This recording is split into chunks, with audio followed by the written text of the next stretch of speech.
En torno a las carrieras, en una cocina aragonesa de Castejón del Puente, Huesca, las mujeres preparan la cena de la Nochebuena, mientras entonan un hermoso villancico.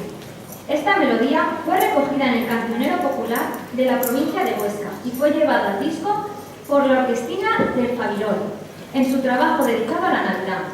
Con la voz de Iris Jiménez como solista, los coros de nuestras cantadoras, el acompañamiento de Javier Isierta a la guitarra y nuestro profesor de rondalla, Toni Marzo a la bandurria, toquen las panderetas.